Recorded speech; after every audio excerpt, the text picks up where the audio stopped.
তো ডেডিকেশন না থাকলে কোনো কিছুতে গ্রো করা যাবে না। আচ্ছা আচ্ছা। তো গ্রো করতে হইলে ডেফিনেটলি আমার মনে হয় একদম ফোকাস ঠিক থাকতে হবে, এবং ফোকাস আমার কখনোই ওই ব্যাপারটা থেকে নড়ে নেই। যখন মানুষ কেউ তার ওয়াইটা একদম ক্লিয়ার থাকে, তখন সে কিন্তু আমার মনে হয় যে কোনো অবস্টেকলস পার করতে পারে। ওকে। ওয়াই ক্লিয়ার থাকাটা অনেক বেশি জরুরি। আমি একটা উদাহরণ দিতে পারি আসলে।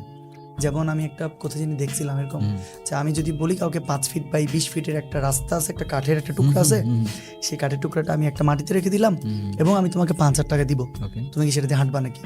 তো যে কেউ তো একদম ইজিলি বলবে যে হ্যাঁ আমি অবশ্যই হাঁটবো, কেন হাঁটবো না। কিন্তু সেই 5 ফিট বাই 20 ফিটের কাঠের টুকরাটা যদি আমি 2টা 50 তলা বিল্ডিং এর মাঝখানে রেখে দিই, এবং আমি যদি বলি যে তুমি এখন হাঁটবা নাকি, তো অনেকে বলবে না হাঁটবো না। কিন্তু সেই 2টা বিল্ডিং এর মধ্যে একটা বিল্ডিং এ যদি ওই ব্যক্তিরই মা আগুনে পড়তে থাকে, তখন কি সে ওই দৌড় দিয়ে যেভাবে হোক ওই 5 ফিট বাই 20 ফিটের কাঠের টুকরাকে পাড়ে দিয়ে তার মাকে কি বাঁচাতে যাবে? 100% বাঁচিয়ে যাবে। তখন কি আমার তাকে টাকা দিতে হবে? টাকা তো প্রশ্নই না, সে তো কিচ্ছু নিবে না, কিন্তু সে দৌড়াবে, কারণ তার ওয়াই ক্লিয়ার। এবং সে ওইখানে যাবেই যাবে যখন সে জানে যে ওইখানে তার যতই রিস্ক হোক না কেন সে তার মাকে বাঁচাতে হবে। তো যখন একটা মানুষের ওয়াই ক্লিয়ার থাকে, কোনো অবস্টেকলস তার আসলে আসে না আর কি।